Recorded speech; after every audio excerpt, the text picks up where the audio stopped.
Hey guys, it's Drew, and welcome back to episode 3 of the mini album series. And in this episode, we're going to be going over how to embellish the front cover of the mini album. And so as you can see, this is the front cover of our 3-ring binder mini album, and I showed you how to put this together in episode 2, and also in episode 1 I showed you all the components you need to create a mini album. So you guys can go check those videos out there, the 2 videos right before this one. And what I'm going to do, well, I'm going to go over what I'm going to use for the front cover. First, what I've picked out were 2 of these handmade flowers, which I've handmade, and you can find the tutorial for these from Stampers Anonymous. Sorry about that, guys. That's for my Julius Caesar poem I have to do. But these are, you can find these at Split Coast Stampers YouTube channel, and they're called the Accordion Fold Flower, and you guys can find those really anywhere on YouTube. Just search Accordion Fold Flower.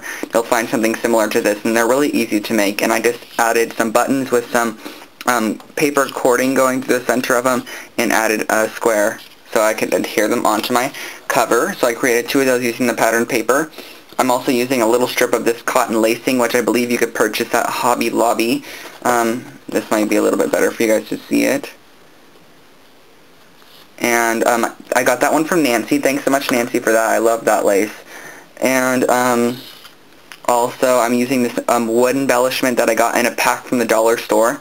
And so it's really good, and it has a really super strong sticky pop dot adhesive already on the back of it.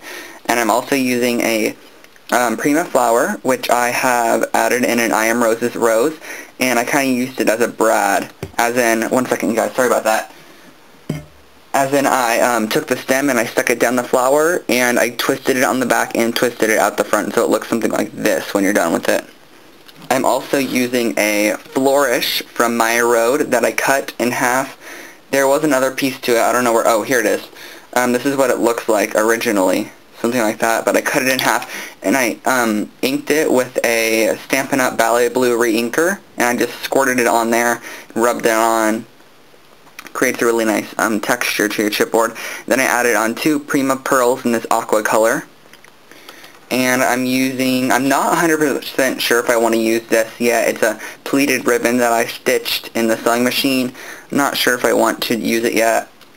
I don't know what I want to use it on. And then the title of this is Babies Fill a Hole in Your Heart You Never Knew Existed, and there's 2 little hearts here.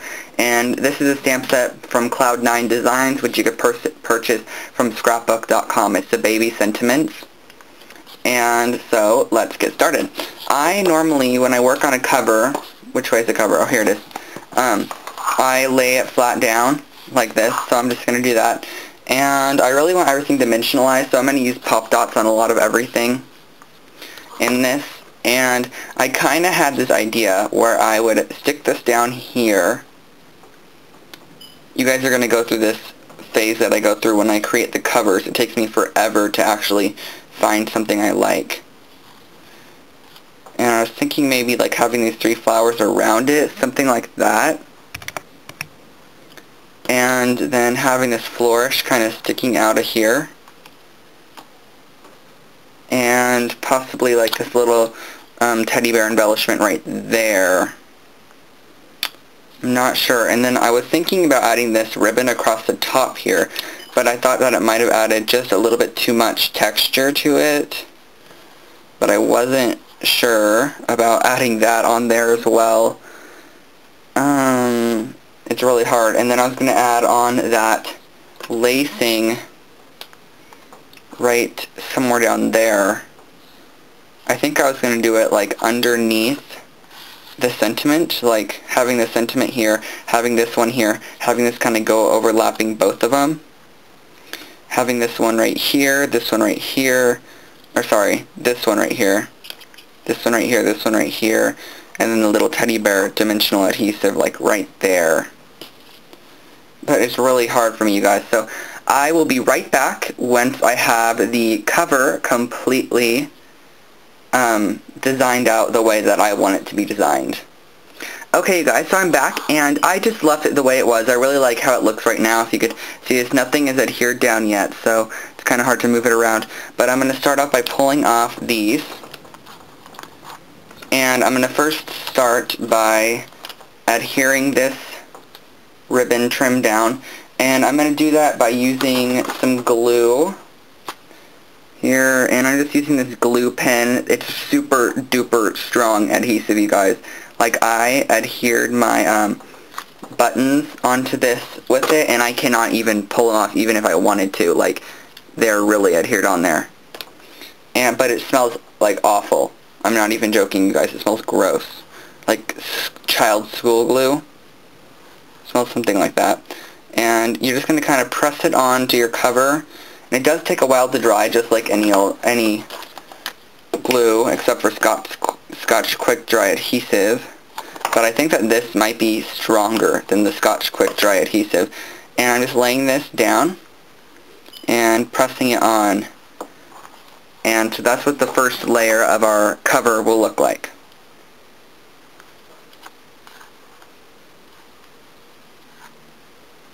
Once it's all adhered on there, then it's really strong.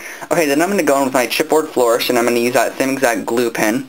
I also have a glue pen by Martha Stewart, exactly like this, but I don't really like it that much, because it's not really that strong. So I don't use that one as often as I use this one.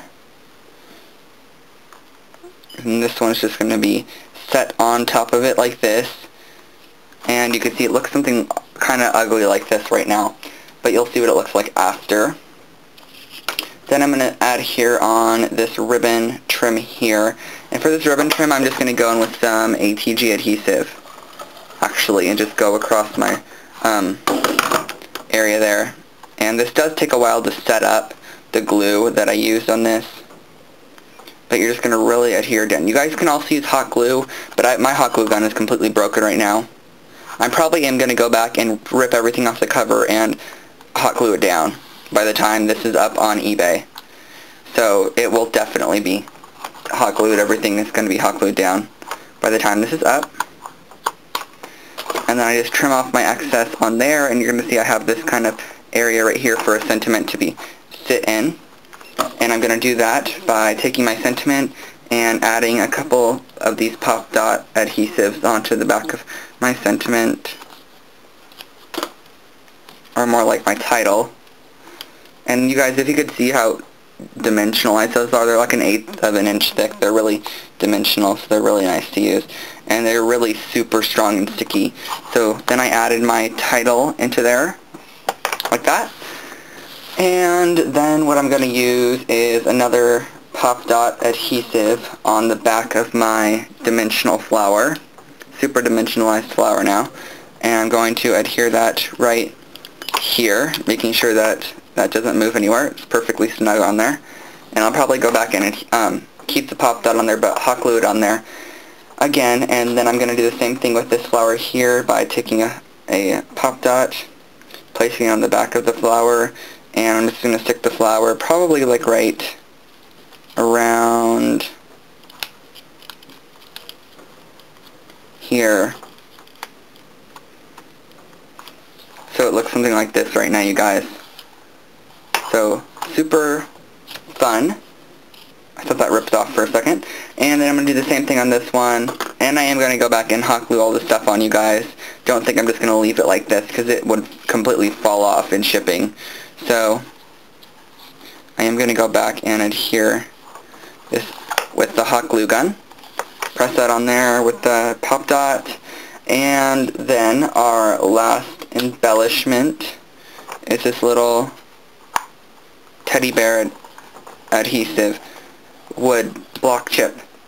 So you guys, that is how you create the front cover of a mini album, and you guys can do something down here. I'm just going to leave mine plain. Maybe add a couple Prima flowers right here is a possibility. Add some bling into the center of these larger circles, or whatever you like to do. So that's the front cover of this mini album, you guys. And thanks so much for watching, and I hope you enjoyed this tutorial. Keep an eye out for tutorial number 4. Thanks so much, guys, and have a great day. Bye, everyone.